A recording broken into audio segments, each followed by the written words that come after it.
Hello and good morning. I welcome you to the morning meeting today on Monday, the 26th of March 2018. This is Jens Klatt speaking and exclusively presenting this format to you here for JFD Brokers. We want to have a look at the markets, how things are going here, especially in the DAX after a quite bearish end of last trading week.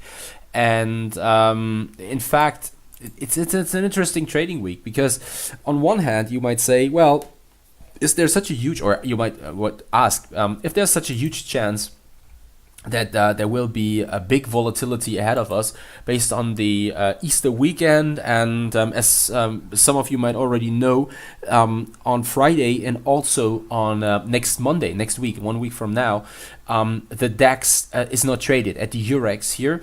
Respectively, it's not traded in Xetra as well. So we don't have clear prices. Probably we get not overnight, but OTC prices from several liquidity providers. But all in all, markets are closed. And so all in all, with this around the corner, there's a bigger chance that not big volatility will occur then in the upcoming days.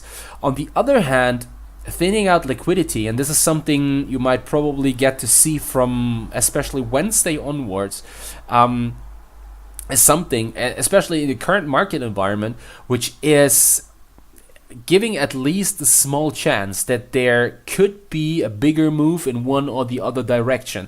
Currently, with the momentum being found on the downside, if you carefully watch here at this hourly chart, well, then probably especially on the downside, and with some potential to see a quite significant and very aggressive attack probably here of the region around 11,730 points. So currently the DAX is trading below 12,000 points.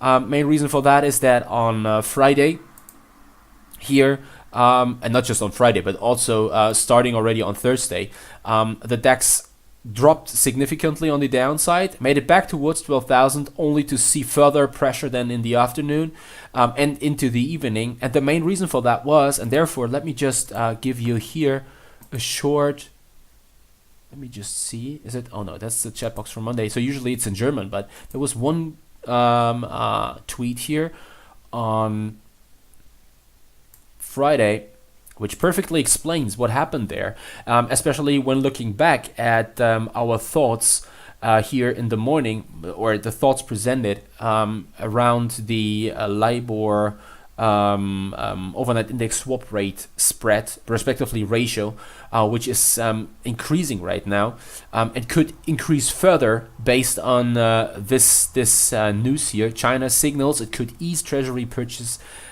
to counter Trump. So no surprise, in fact, to read this, but what we know is that here, when looking at this chart, 1 second, I've presented it already on Monday. It was only a retweet, so it's not from me, but it's perfectly explaining what we're talking about, what we are referring to when talking about the LIBOR and the OIS here.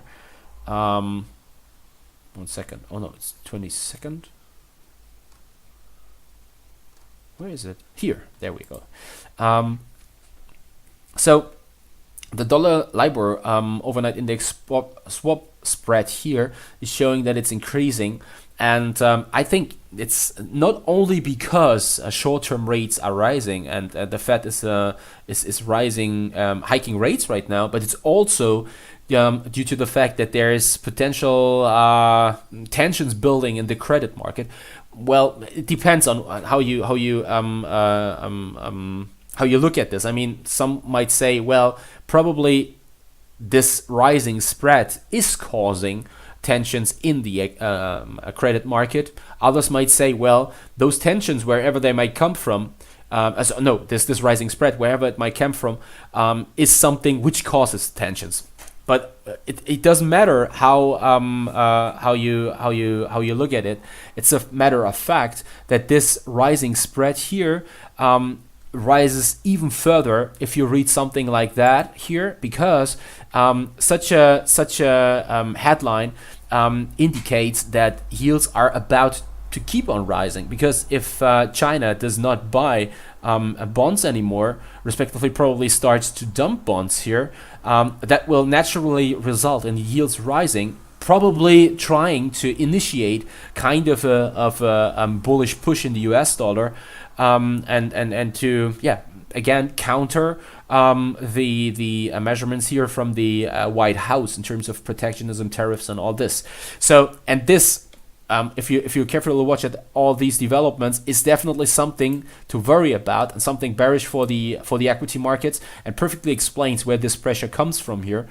And so all in all, with this bearish a close of the trading week, the DAX has definitely still some chances on the downside, even though we have to say that this is a quite solid start into the trading day, above the exponential moving average 50 here, and currently here more likely to make new intraday highs than dropping below the 50 exponential moving average and making new intraday lows. So all in all, from an intraday perspective, that's a quite positive sign the DAX is delivering here, even though we have to wait what the US equity markets will deliver then in the afternoon.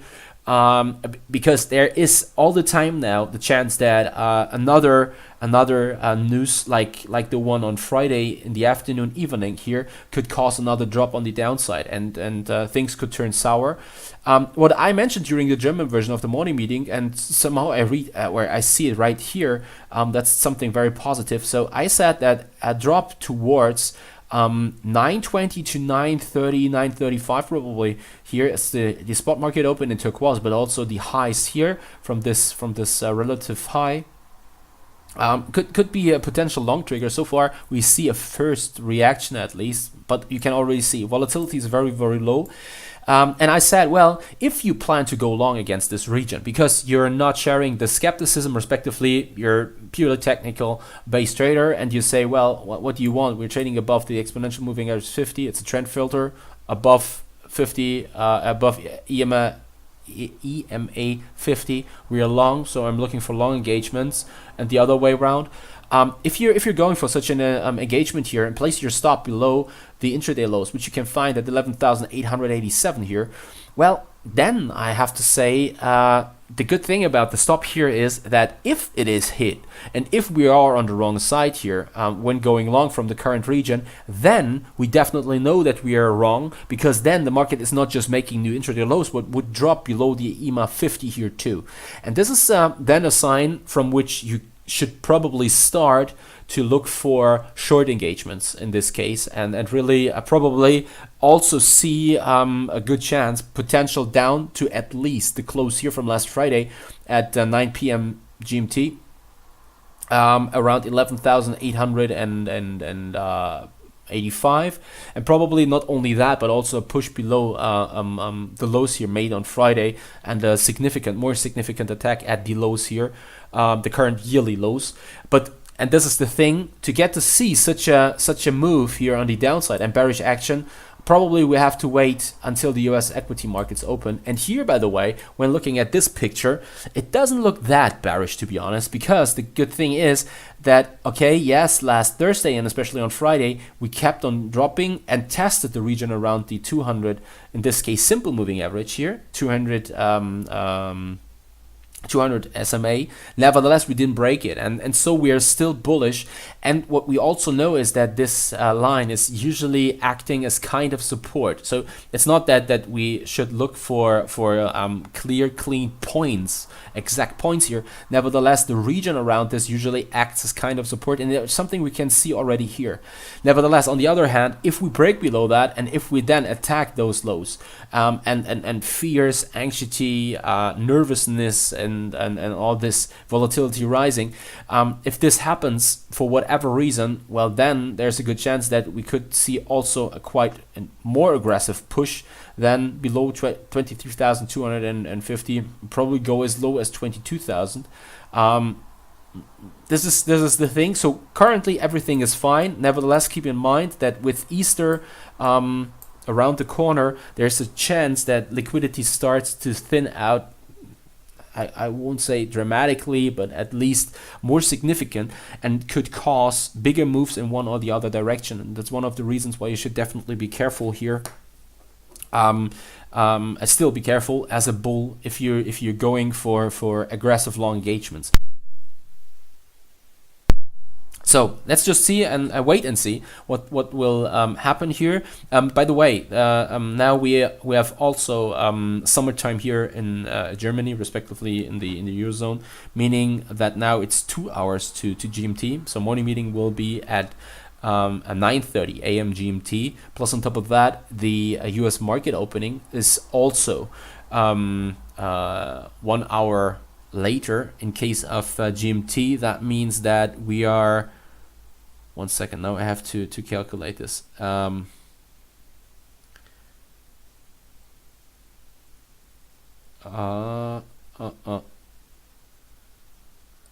not sure, to be honest. I have to look it up. So usually it should be 1:30, I think.